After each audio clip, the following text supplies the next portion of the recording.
Good afternoon, and can I welcome you very warmly to this 6th event of the New Entrant Network put on by Hardman Co on succeeding in the financial advisor market. You really are most welcome. If you're here for the first time, the network was set up originally by Hardman with some carefully chosen suppliers in the EIS industry that are keen to help and support new entrants to the market to help them gain traction and succeed. And I'm delighted that you're with us today to learn more. If you don't know me, my name is Martin Fox. As I said, I run a company called Bulletin Marketing, but I also chair an EIS Association committee on research, education, and marketing of EIS. So let's introduce our panel, and perhaps you can now all appear. Brilliant. So we have Anna Long, who's Director of Woodside Securities, David Stamp, Founder and Director of IFS, Independent Financial Solutions, Lawrence Gosling, who's Editorial Director of What Investment, GrowthInvest.co.uk, and much more. I could embarrass him, I won't. There's Dr. Brian Moretta, Head of Tax Enhanced Research for Hardman, Dan Rodwell, Founder and CEO of GrowthInvest, the leading platform in the alternative investment market, and then there's Richard Angus, Head of Business Development for Hardman Co. And can I thank all of you for your time here today? It really is appreciated. Well, Anna, you've agreed to be our first speaker, so can we get you going, please, and talking on what you need to do to attract the best deals for your fund? Over to you. Thank you for having me. As Martin said, I'm a custodian and fund administrator. We predominantly work with EIS funds. So what I wanted to talk about is how funds can attract some of the best deals to their fund. As a custodian, I see hundreds of investee companies, but what really struck me was that you sometimes see the same company cropping up, being invested into by more than one fund at the same time. And what that tells me is that company must be a pretty good deal if more than one investment committee has signed it off. And secondly, it shows that there is competition out there to fund the best deals. I think there are so many more accelerator programs, platforms, pitch events than there were, say, 5 or 10 years ago, that you really have to offer more value than just the funding itself. And I think of the Dragon's Den program, where an entrepreneur would walk in and hope that they get sort of 2 or 3 of the dragons on board investing in their company, because they can leverage the expertise and network of all 3 of those dragons for the same amount of money. And I think the same applies really in EIS. You need to be able to offer some extra value add proposition. So first and foremost, it's probably an obvious one, but a fund manager needs to have a mission statement of some sort. So this could be your investment strategy. It could mean, you're telling everyone that you invest in fintech or healthcare or something, but also it could be having clear values on sustainability or diversity. The idea is that you just need to have something that would attract a deal. An entrepreneur needs to be able to identify with your vision and give a reason to want to work with you. Secondly, I think you need to know your market. EIS and alternative investments are quite heavily regulated. And if you don't know what you're doing, there is a lot of potential to go wrong. There are a lot of pitfalls there. For example, we worked with a company that was raising money from 2 different funds, SEIS and EIS money. And the first EIS fund manager made a claim for a full SEIS allocation, even though it didn't realize that the majority of its investors were not actually eligible. So that ended up jeopardizing the tax relief for the second fund, who couldn't then raise the full amount of money under SEIS, which is not good for the startup company itself either. So new entrants really should be partnering with someone who is an expert in the field. I think a lot of new entrants look to become an appointed rep of a more established fund manager to begin with, and that's a good idea. But secondly, you could also just partner with people who really know what they're doing in the EIS market, whose core business is in the EIS market, and that way you can avoid some of those potential pitfalls. And finally, I think it's important that you have a network that you can leverage to help the startup company achieve its medium and long-term goals. So that could be goals in terms of having expertise in a particular field that you can tap into, or international growth. We see a lot of startup companies that have no employees to begin with, but as they grow, they probably are having more of a group structure. Maybe they're employing more staff, and what you could do is put them in touch with someone who can do accounting and payroll and HR services, potentially at preferential rates or something like that. So it's just good to build your network from the beginning, always have your eyes open for opportunities to help your startups grow in the long term. Anna, thank you ever so much indeed. And we'll go straight on to our second speaker. David, founder of IFS. What do EIS managers have to do to interest you in what they're offering, if they're new? Over to you, please. I think it's quite handy to be following on from the things that Anna's been laying out there, because from my point of view, as an advisor, we need to fulfill our own due diligence requirement around both the manager and really to know a bit about the individual companies and how those companies are supported.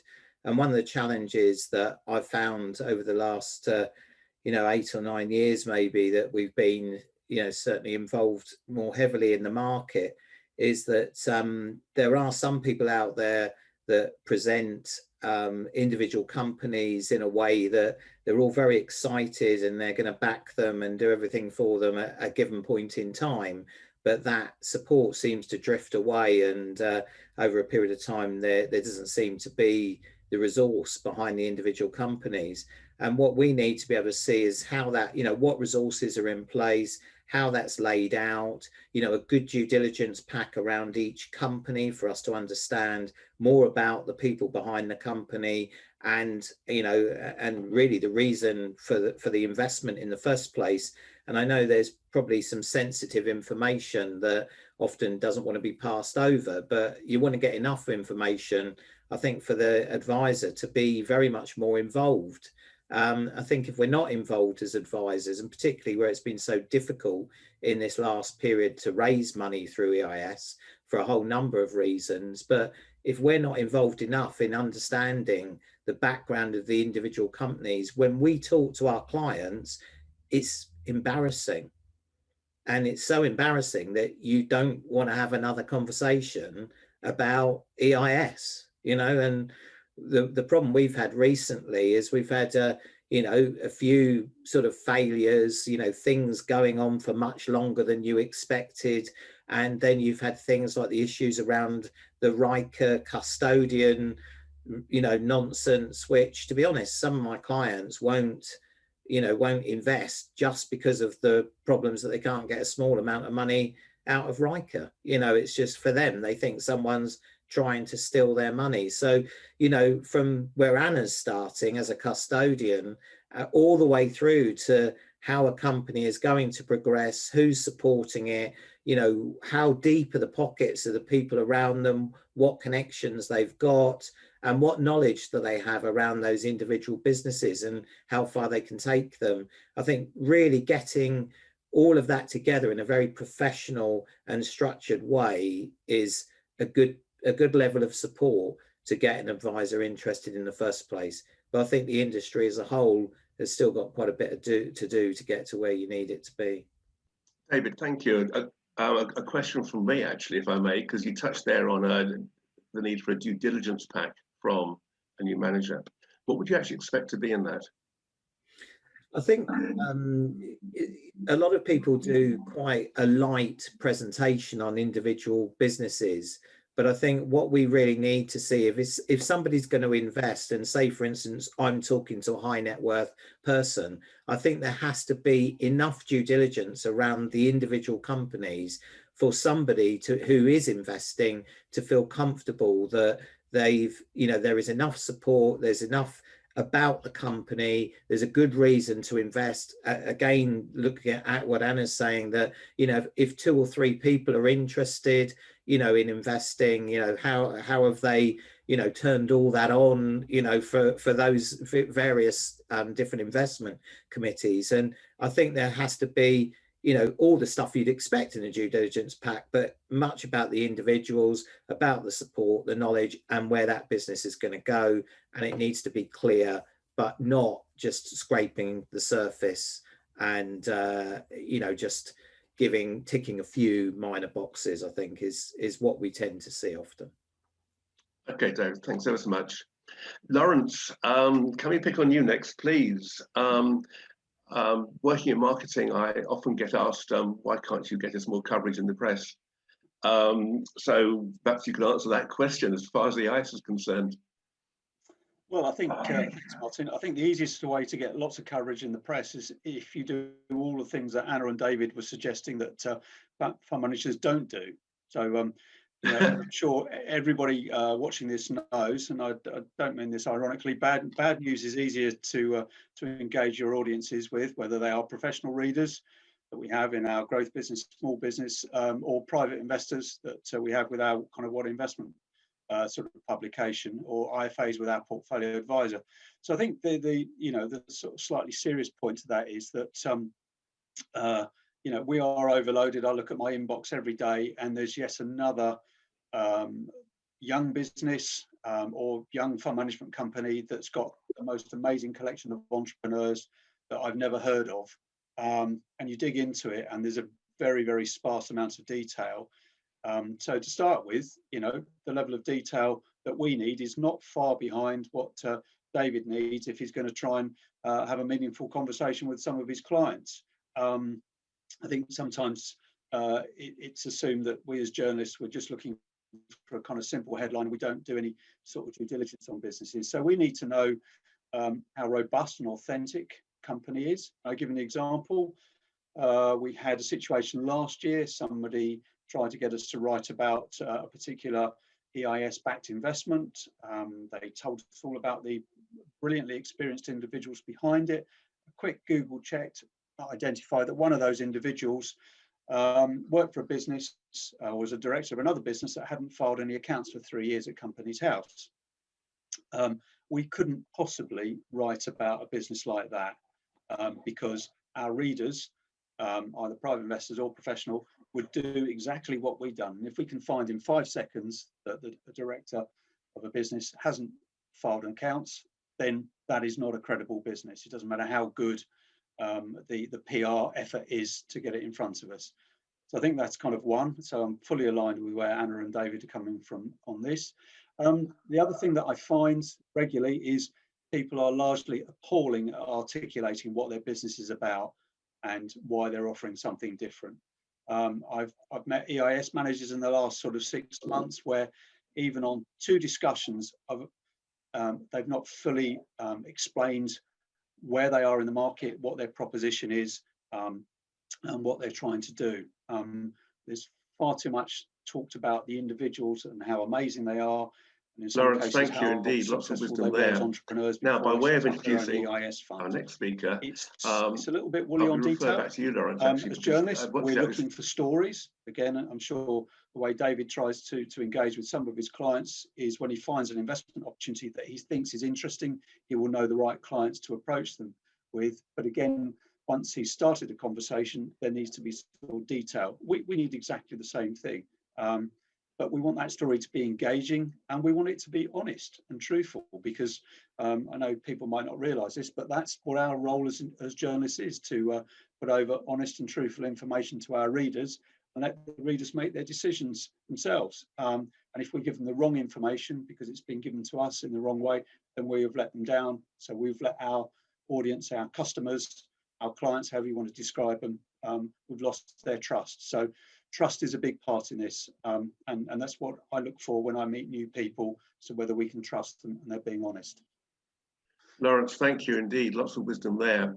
Now, by way of introducing our next speaker, I'm going to refer back to you, Lawrence, actually, because I worked it out. It was 13 years ago that we sat down and talked about creating some awards for sustainable investing, which was getting increased traction then.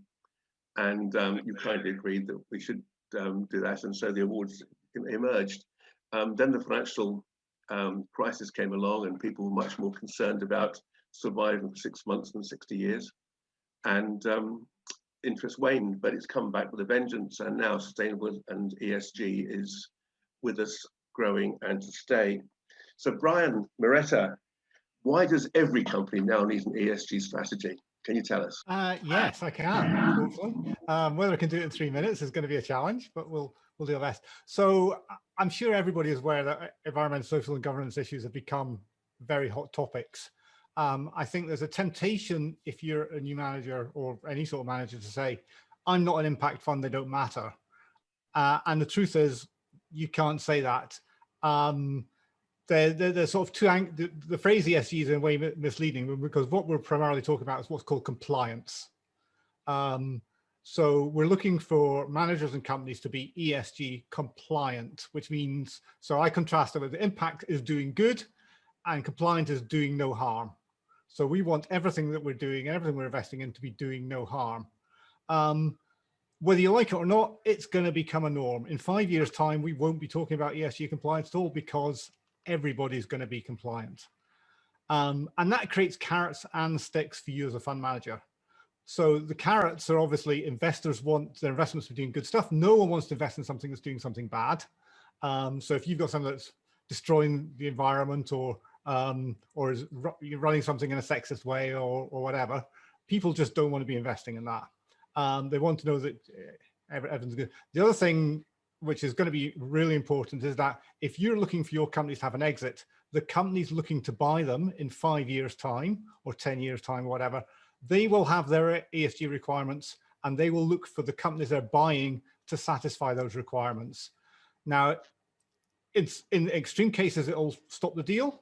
More likely what it means is you won't get such a good price, because they're saying, well, actually, we've got to make this net zero, whatever, then it's going to take more work and more money. So you should have the companies thinking about this quite early on.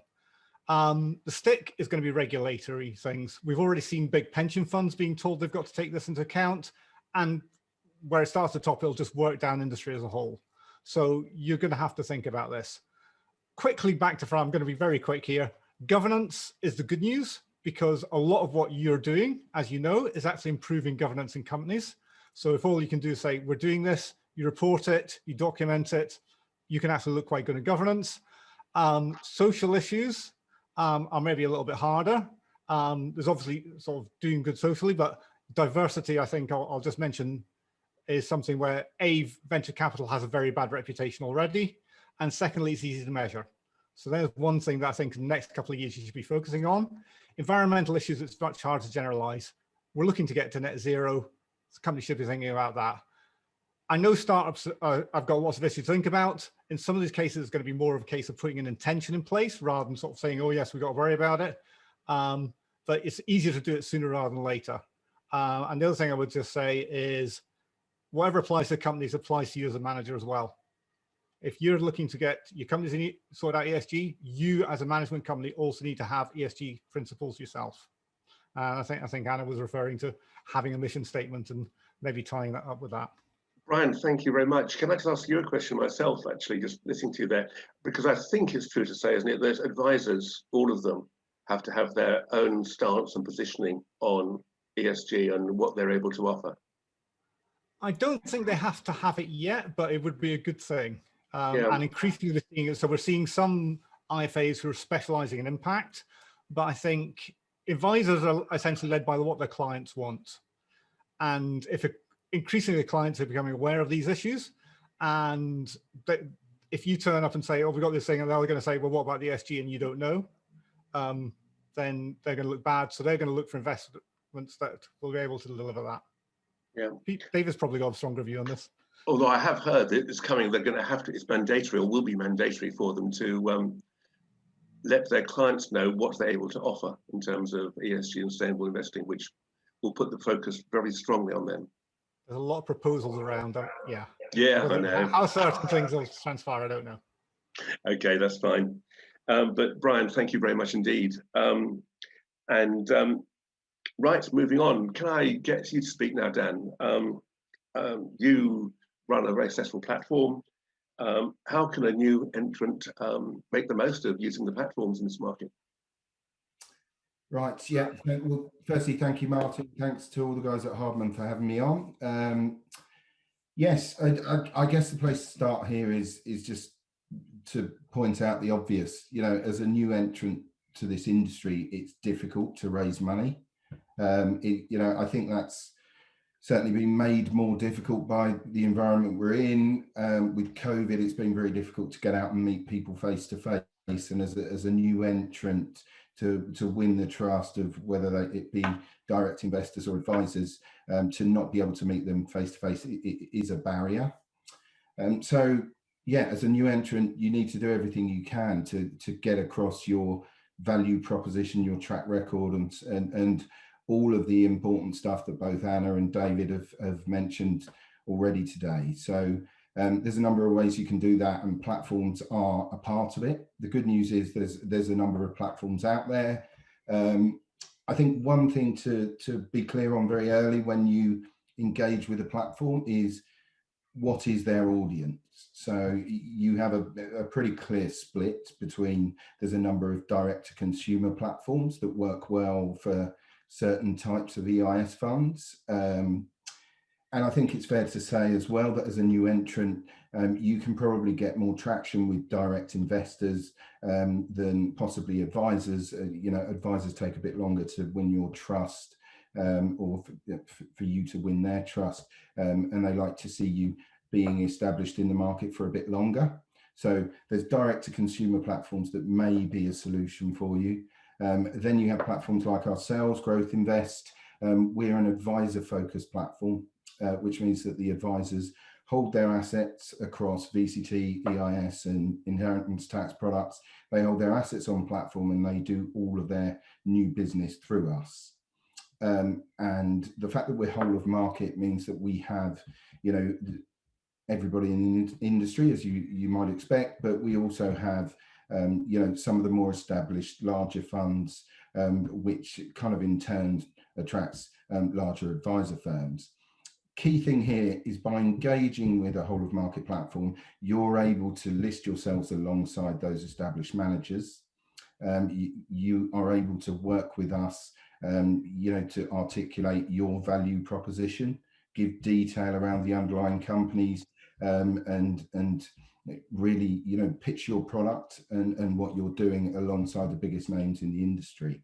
And so that's a really important thing. And what we are seeing is a continued trend from advisors towards diversification. You know, many of the clients will have annual allocations to EIS. And you know, the days of EIS always going to one big named fund manager are over. You know, it's a riskier asset than it was a number of years ago. It's venture investing, and advisors are absolutely up to speed with that. So diversification is important, and as you grow your brand and your visibility within the platform, you can expect to receive, you know, more and more flows going forward.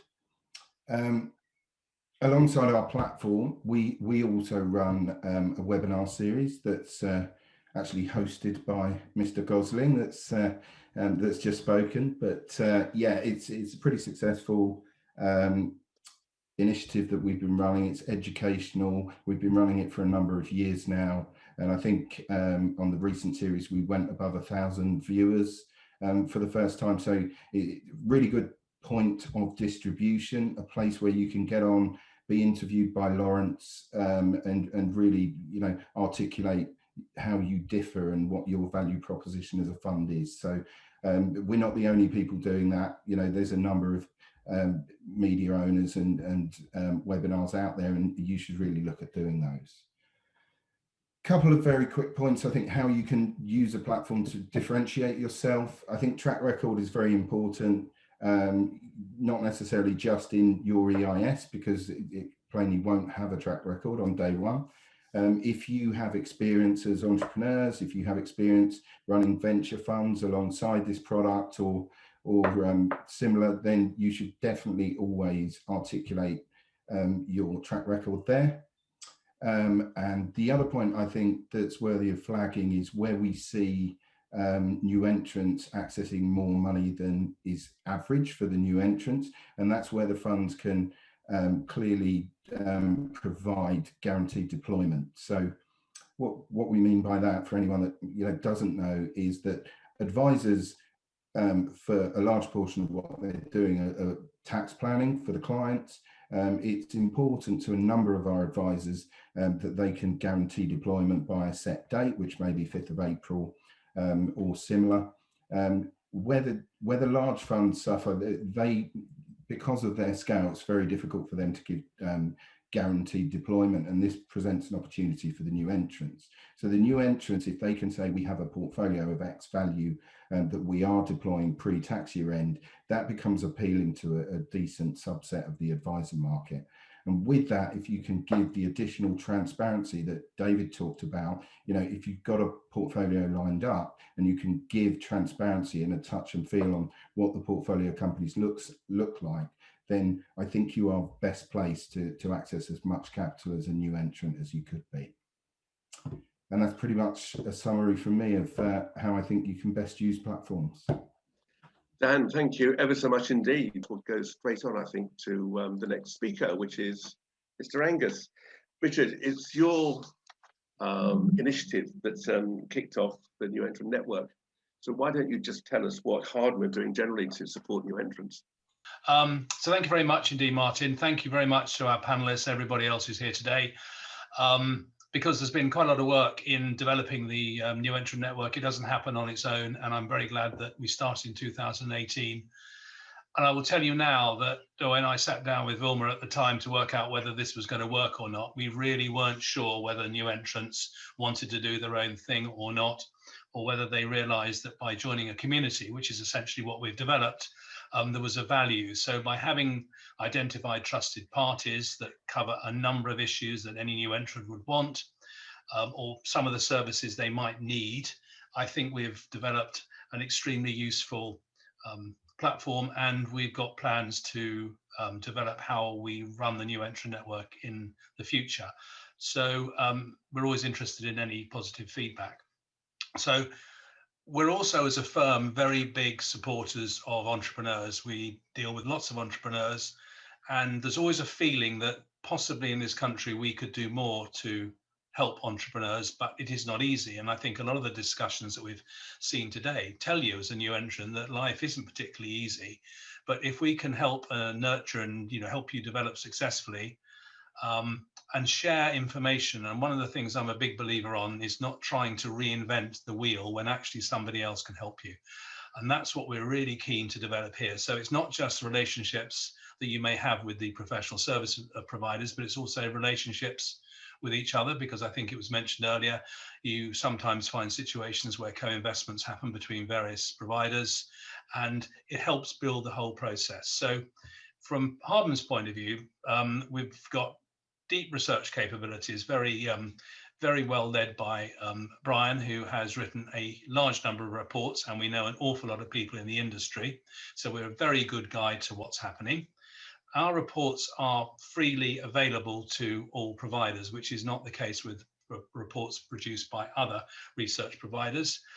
We have our own distribution system, but it's important to note that we work with people like Dan and GrowthInvest and GBI Magazine and other platforms and distribution channels to basically try to magnify the message. So we're delighted to be running this literally supporting this event from day one, and we're delighted that it's still running so well. I don't really have any more things to say than that, so I'm going to hand back to Martin. Hey, Richard, thanks ever so much indeed. Question that has just come in is, does the panel think that key man insurance should be taken out by the principals of the EIS manager and by the principals of their portfolio companies to provide reassurance to investors and advisors? So need for key man insurance on that. Your views, please. Who would like to go first? I think any effort to protect people's money in a reasonable way is a sensible thing to do, and if that's laid out and explained to the investors that there is some protection, if that key man, and it might be that there is literally a key man that supports everything that's going to happen, then I think it's extremely important From our point of view, any business should be looking at having that kind of backup anyway for their own family's benefit. So, I think it goes on that if you're going to third-party investors, you want to make sure that they've got some protection in place, and there's some potential for them to either be able to get their money back or for the business to carry on and bring someone else in to develop it. And that might be the trigger then, that whatever support is in the background from the fund and any associated support that they might have, that's when they really need to be able to step in and help pick that business up. Okay. Lawrence, yes, please do. No, just picking up on part of what David was saying, and the question is kind of asking, it's the role of mentoring that many of the EIS managers make a big song and dance about, actually, when they're discussing their propositions. And I'm kind of very struck with the fact that it's very difficult as an outsider to find out what they actually mean by that mentoring. And it's only when you actually get to engage with some of the individual investee businesses. I've been fortunate enough to speak to some of the investee businesses that Hatch Ventures invest in, for example, and you get very tangible examples from some of those entrepreneurs running those businesses as to what the Hatch senior people have done in terms of genuinely mentoring and making a real difference to their business. I think one of the problems is that the industry in the last year or two has just said, oh yes, we mentor our individual investee businesses, and it's become a very sort of throwaway line without anybody really qualifying what they do and providing sort of tangible results. So yeah, I'm sure key man insurance, key person insurance is kind of really important for the investee businesses and all the managers, but actually they're not particularly key people unless they're actually really adding some value to a business. Yeah, absolutely.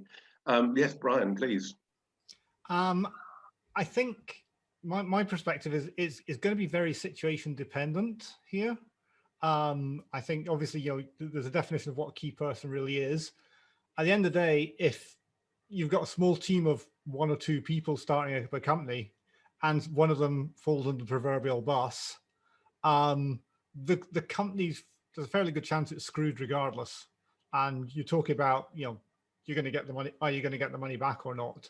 Maybe when you've got that more intermediate size, when you've got half a dozen people and you can actually start thinking about, oh, well, we've got a cost replacement or you've got whatever, that might be more interesting.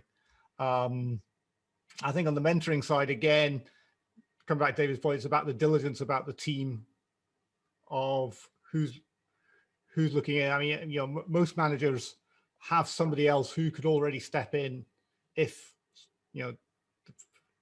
somebody else faded away because they've got a team. I think, and this is a challenge for some new managers. If you're one man and your secretary or your assistant, then maybe you need to be putting the infrastructure in place so that if you do fall under the proverbial bus, the companies don't fall under. And I think that's what people like David are going to be looking for. Okay, thank you very much. Moving on then to another question. David, I'm going to start off with you on this one because I think it's an advisor point of view that we'd like here. But I know that I've been asked this, but now it's been raised again because any new company that starts has got no track record. But the people behind it may be experts in their field and have done very well doing other things. Will you take their expertise and experience into account rather than just look at them as a new fund? I guess is the question. And should you? I think it's quite interesting. I'm picking up on what Brian said, is that what we want to be able to see is that if that mentoring and support system has experience in the areas that the companies that they're investing in are going to be involved in, then what you're looking at is you can take that experience, you can look at the company, you look at what the company's trying to do, and you can see how it all fits together and how there is going to be the potential for progression with that business. As an advisor, what we're trying to do is, in our due diligence, we're trying to cover off things like our professional indemnity insurance, you know, our ability to even be in that market. You know, if we're not looking at these things and we're not thinking these things through, then, you know, we're not fulfilling our requirement. But then we've got to compare with what those people are saying with the other providers that are on the market. So if you take Dan's reviews or Hardman or whatever, you know, the information that you get, you've got to be able to see how this compares with other people that are out there that have got that history. To be fair, there's not many out there that have got a great history that can show you that they've actually turned over a lot of money and had a lot of businesses that have been sold. So you've got half a chance, I would think, haven't you? What a good answer. Any other comments there from the panel? Lawrence, thank you. Unmute. Yeah, I've kind of got a view. I'm not. I mean, I take David's point, but a number of the newer EIS managers who've come into the market, perhaps in the last 12 months or so, offering small funds, are often come from people who say, I was a successful entrepreneur in running a single business myself. I started out doing a bit of angel investing and thought I'd become an EIS manager. And they're effectively saying, because I successfully ran a business, then I can successfully invest in other people's businesses. And to me, that doesn't particularly stack up. It just means they could be lucky once. They could have started one business, got lucky and made a bit of money out of it, and then decided that they've got enough that they want to dabble and set up an EIS fund. So personally, I would look for more of a track record, more of an idea as to whether they actually can potentially invest in other people's businesses, add to it, and turn those businesses into successful ones, and not just rely on their past track record. So, you know, if I was in David's situation, I would find it incredibly difficult to trust my clients' money with a new manager that doesn't have a track record of any exits from businesses that they'd invested in. Lawrence, thank you ever so much. Right, moving on then. Another question's just come in live, and it's a question about charges and fees. And the point made is that some companies say that there's zero fees to investors, but then charge the startup company 11%, or in some cases more, which penalizes them. What's the panel's view on that? And is it fair to the company? And is it okay then perhaps to pay a certain amount of money for the right strategy and so on? So your views, please, on fees. Yes, please, Anna. I think because we pay a lot of advisor fees and as a custodian, so we really see a full spectrum of what funds are charging, and it's surprising. You know, so, some IMs do market themselves as very low fees to investors, and as the question said, actually, where are those fees coming out in the end? Are they being charged on the investor, or are they being charged to the investee company?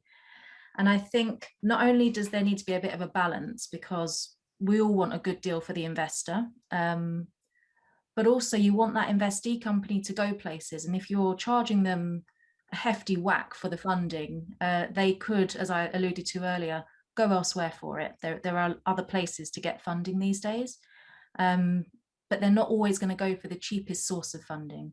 So what else are you offering for that hefty fee?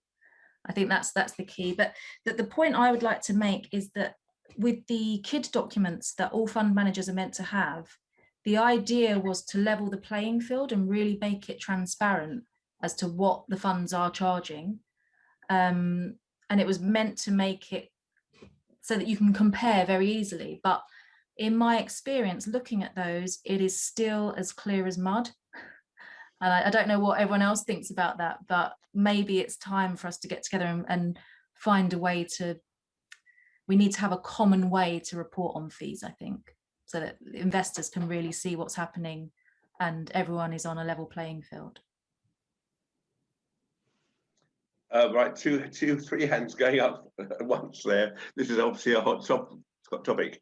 Who should we go first? Go on, Lawrence. Go with you first. Okay, well, I think anybody who's watched the Advisor Hour over the last sort of 3 years, Brian and I have had some really interesting conversations about the issue of fees, and he's much more well positioned to discuss it. But I think the basic point and the principle of the question is that there needs to be greater transparency of fees, so either advisors and or private investors can understand and compare Fund A with Fund B, and egregious situations of charging regular quarterly valuation fees to underlying investee businesses that are taken out of the fund and out of the investor's pocket. I think is really doesn't do the fund or the industry any good. Fees for raising money, etc. So it's far too complex. And again, I think we may come on to this later in the discussion. It's kind of one of the reasons why perhaps the sector is not written about and commented on as much as it perhaps should be. And to the point that Richard made a few minutes ago about why we don't celebrate entrepreneurship enough in this country, some of that I think is because there is a perception that there's a pool of money running around and not enough of it actually gets to the entrepreneurs. It's taken out through the value chain by actually people who are not really adding a lot of value, and that comes in some of to the point of the question about fees. Brian, I mean, you can talk far more articulately than I can about the level of fees because you've really dug into the weeds on a lot of this stuff. Shall I go next then, or do you want to? No, I tell you what, Dan, you want to say something, and I'm going to come back to you, Brian, after that. So Dan, do you want to go next? Yeah, I was hoping that, because I think Brian finishes this one off brilliantly, because obviously he's done a huge amount of work, and to be honest, the way that Hardman display fees in their reports is really simple and really suits advisors. So yeah, Brian, you can close the show on this one, but just a couple of very quick points from me. Totally agree that over recent years, there's been a tendency to say we don't charge fees just because the fund doesn't have an initial fee. And for me, that was, leveraging the lack of transparency in the industry and wasn't really fair. So, I think the industry has done, ESA has done a lot of work on fees. Hardman and other research houses are really kicking the tires and making sure that the fees that go through the middle of these products are very clearly detailed.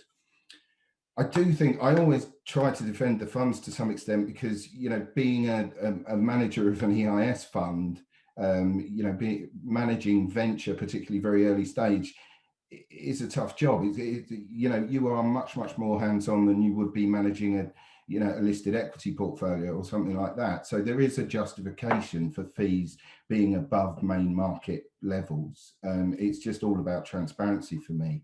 I think my final point would be that what we're seeing as a platform in the industry is a bit of a shift. Advisors are looking firstly to see the net figure of funds invested. So, if there's an initial fee, if there's any ongoing AMC that's held back, so they can actually see the percentage of the funds that they've invested that's available for tax.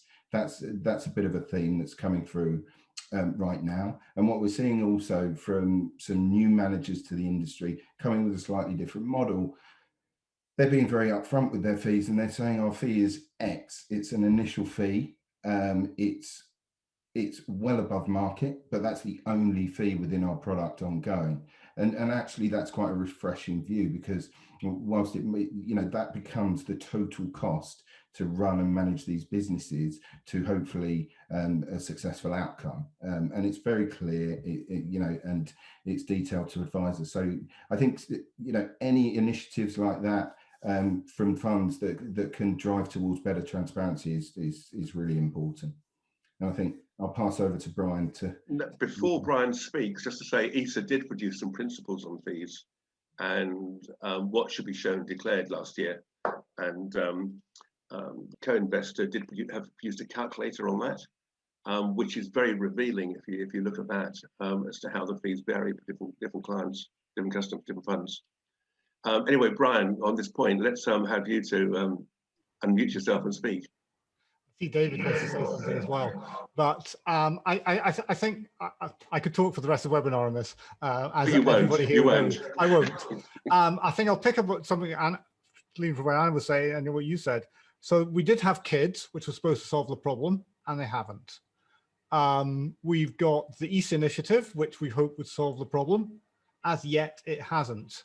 Despite, and it's very easy to sort of get very cynical, oh yeah, we haven't solved the problem. I think the industry, we are seeing an increased tendency towards transparency. And if you as a manager are setting fees that at some point you're hiding and they're going to be embarrassing sometime further down the line, they're going to be embarrassing because somebody's going to find out. Because at some point you're going to do a Hardman review and people are going to look at the fees at the back and say, oh, that's a lot of money, or something along those lines. So I think we're seeing a couple of managers who were running around saying, oh yes, we don't charge fees, or something very similar, being now people are sort of saying, well, actually you're lying and dishonest and you've damaged some damage to reputation. I think we're also seeing some managers saying, we don't charge fees to companies and that makes us more attractive to companies and we get better deals. Now that's a very hard thing to say that's true or not counterfactual, but it's a very interesting argument and it's something that I would imagine has an appeal to advisors. So it's all part of the debate there. Thank you. David, did you want to say anything? Yeah, just one of the big problems I have is how advisors' fees are facilitated at all through an EIS fund. It makes no sense. If you can't agree a charge directly with your client, when it comes to a high net worth individual, then you're really struggling.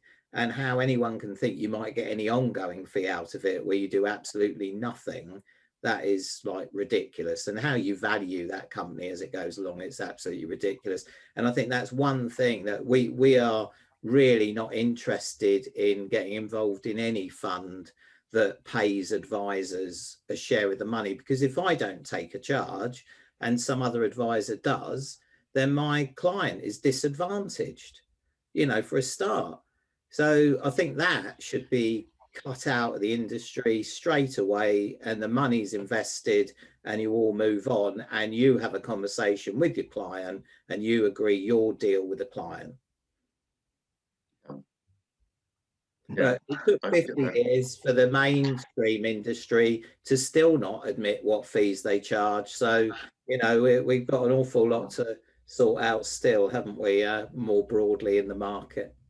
Yeah, we have. And I think there's a lesson here for communicating more about fees and what they are, and being upfront about it. Brian is well made. Yeah, can I ask, I've got a question for David, actually. So we about better part of a decade ago, we saw the RDR, well, maybe half a decade ago, that was supposed to solve this problem. And as far as I can tell, all the market has tried to do is put a structure in place that's largely as close to what was the commission era before. Do you think this is likely to be revisited at some point by the FCA? I think that the FCA are going to look at it from a slightly different perspective. I think they're going to ask you to justify really what you're doing in terms of any ongoing monies you receive, and that there's a real benefit there for the client. And what you've got in the EIS world is this layering of charges. And what you've got to be able to do is cut out sections of that so that the people that are doing the work and are involved and adding some sort of value, it's clear that they should be paid the money for what they're doing. And, you know, it's not properly happened in the mainstream industry, but it's somewhat better. There's people still trying to put their fees up one way or another, and trying to come up with investments that don't look like they've got any fees, which are great, clearly, but they clearly have got fees, and you just got to find them.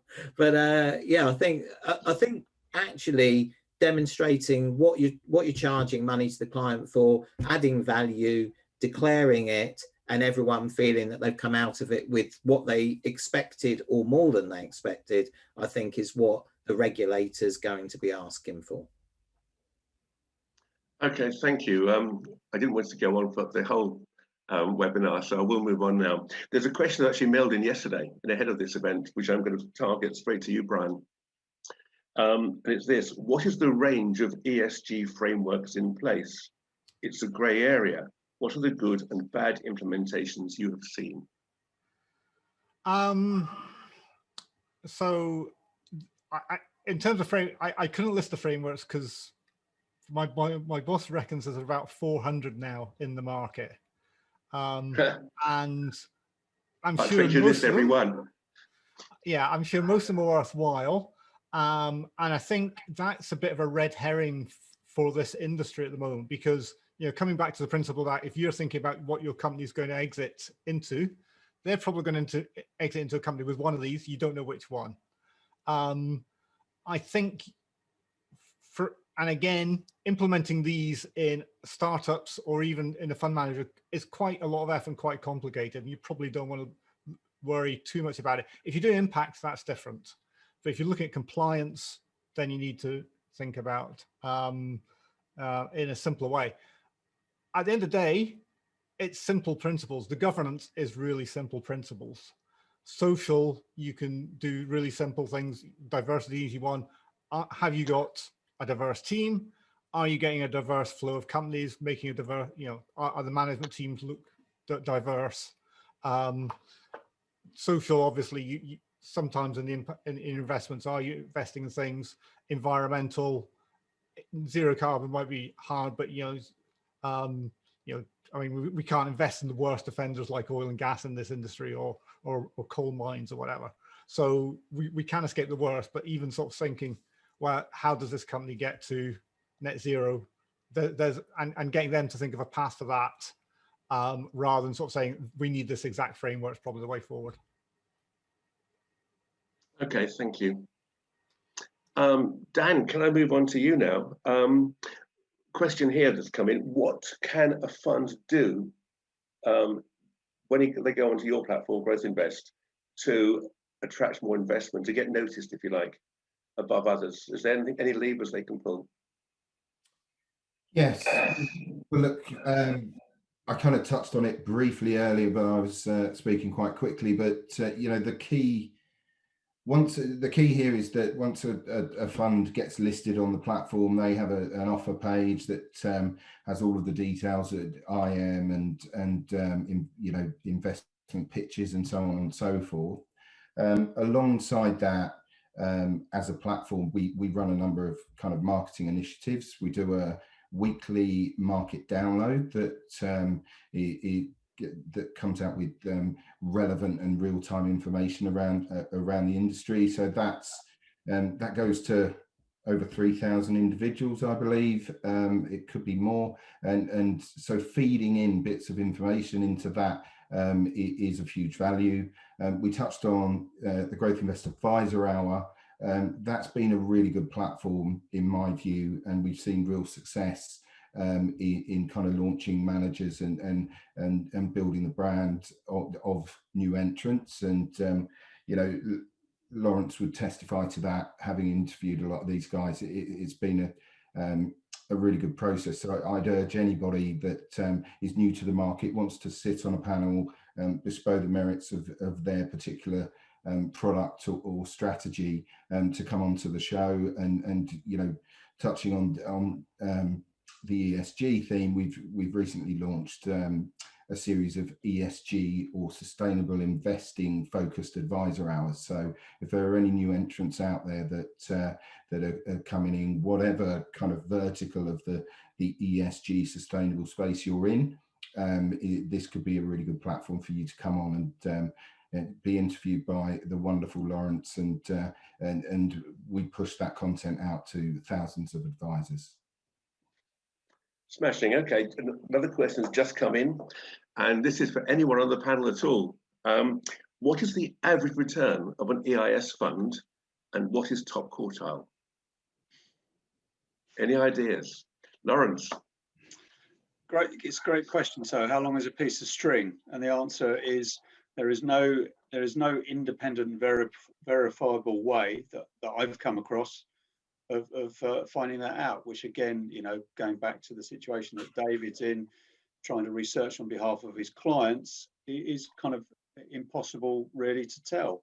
I think, you know, all of us are kind of reliant on the information that managers give us, which, having seen some of the claims of returns that certain managers claim to have made on individual investee businesses, they don't really quite stack up to the full independent sort of due diligence. I've seen people, when there's been high profile exits, herald a 20 times return. And if you read the announcement closely, there was a 20 times return. It just actually wasn't quite for that particular fund manager. It was probably for the investors and the funds who were in the very early rounds of funding. So I think it's, again, one of the great challenges for the industry to be much more honest and realistic about the returns that they can or have achieved. So when I hear from managers that they've got an average of 2 to 3 time return, I think that sounds pretty reasonable and achievable over a portfolio of businesses over a life cycle, whereas other managers are claiming an average of 10 times on each investment. It feels a little bit unlikely to me.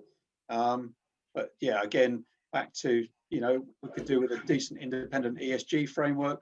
We could do with a decent piece of independent research on returns that managers have achieved that's independently audited.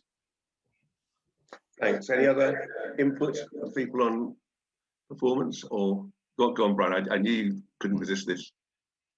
I can resist. I've spoken at length on this elsewhere as well. The problem is that data, as Lauren said, is really pretty terrible.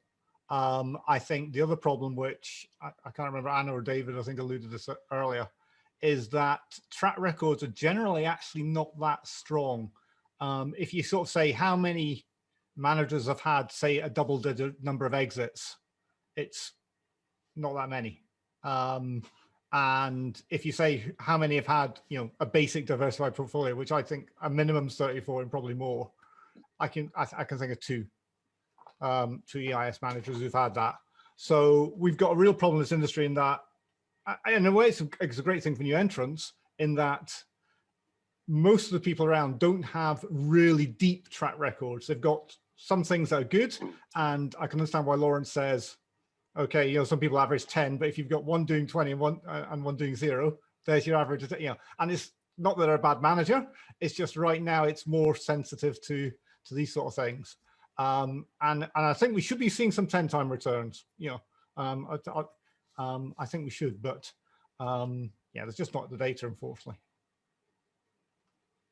Yes, Dan. Just one thing to overlay on that, you know, relevant to new entrants.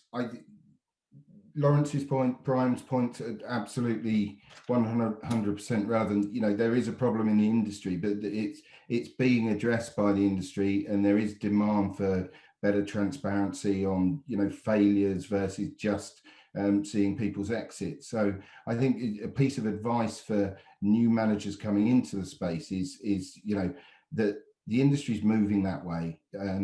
Established funds may or may not have the data to demonstrate returns in the right way going forward. So rather than thinking it's okay just to, you know, just to talk about that 20x return, and that's what it is. If you set yourself up so you're capturing enough data so that you can deliver realistic, you know, IRRs or benchmark performance numbers, then I think it's going to accelerate your kind of movement from a new entrant to a mainstream fund. So, you know, if you're starting from scratch right now, be aware that, you know, the industry is looking for that transparency on failures, and don't be scared to build that into your reporting model from day one.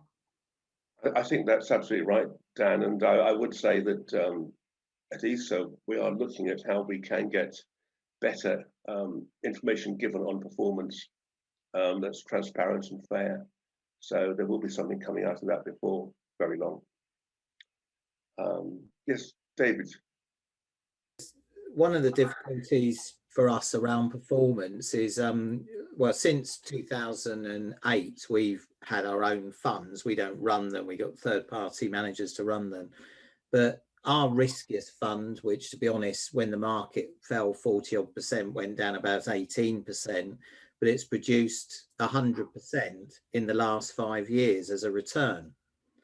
Now, we've had people, high net worth people in EIS investments over the last 5 years, have had a bit of tax relief and no sign of anything else. So their question to us is, what's the point? Why are we doing it? And that is a massive challenge for us because, we've got to have a point to this, and it can't be the tax relief. It's got to be the investment returns. It's got to be the companies doing well, and it's got to stack up over time, and that's the battle, David, I agree with you utterly and totally on that. So it's a point very well made. Thank you. Can I say one thing on that? Yes, go on. Think about 5 year. I think the industry at the moment is making one mistake, which is they talk about an average of 5 years to exit is quite common. And by number of companies, that might be true. But what happens is years 2 to 4, you get the failures. Years 4 to 6, you get the 1 to 3 times X. And years 6 to 9 is when you get the sort of big returns. In terms of money back, this is a decade-long investment. And I don't think the industry is really setting expectations well in that. Yeah. Again, I think that's a very fair point. So thank you. I'm very conscious that we're starting to overrun. I've got one other question I did want to ask, if I may, and then we'll draw this to a close on this and anyone sends in a really exciting new question.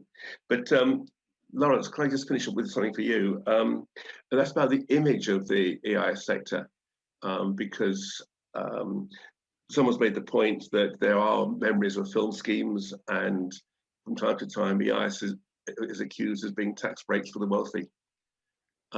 What do you think of the image of the sector, and is there anything that should be or could be done about it? Well, it's interesting that Brian sort of talked there about it essentially is a decade-long return. I think one of the positive things that I've found over the last year or so is that the managers begun not to talk about the tax breaks first and foremost in their proposition. So, we're moving away from the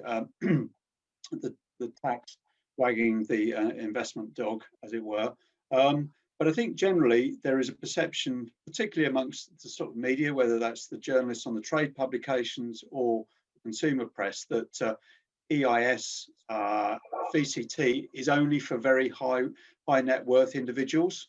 So it is positioned, I think, too much by the industry as being a tax break for the wealthy. And we live in the COVID environment, and the discussion about how we're all going to pay for this is one that's gathering currency. So I think the industry needs to move much more rapidly away from that and make two things clear. I think to the point that Richard made very early on in the discussion about entrepreneurship, that what EIS and some of the other tax breaks are doing are funding, hopefully, the next successful businesses which are going to grow the economy, create employment, and increase tax take for the exchequer, which is going to either pay for COVID or pay for something that the wider society uses. I think the other point is that reducing the minimum investment into more EIS propositions down to very low levels, and I'm talking about £1,000. So you're talking about putting EIS on a level with an open-ended fund, for example, would make more journalists in particular, and perhaps more investors, understand that it is an investment solution for kind of largely everybody, rather than just sort of high net worth kind of individuals. So I think that would be kind of really important, and just get people more excited about the sectors and the businesses that are being sort of funded. Too often, it just sounds like another boring company that's got a bit of technology behind it. That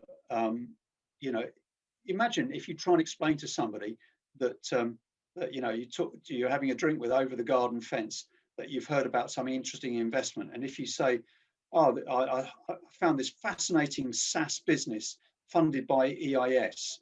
Unless your neighbour is a true nerd, he or she is going to be bored senseless. But I tell you what, if you tell them you've just been talking to a business that is going to do remote monitoring with people, for people with high blood pressure, and you know, a medical device that can do this, that, and the other, go, wow, tell me more about it. It's just kind of make the sector more interesting. So get away from the tax breaks, talk about the exciting businesses and how they're going to help regenerate the economy. Brilliant.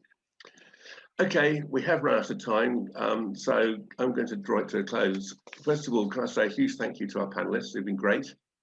Absolutely lovely, thank you. Can I say thank you to all of you who've been watching and for the questions that have been firing in. So thank you again. Thank you to Hardman for the initiative and putting this on. I've enjoyed it. I hope you have as well. Thank you all very much indeed.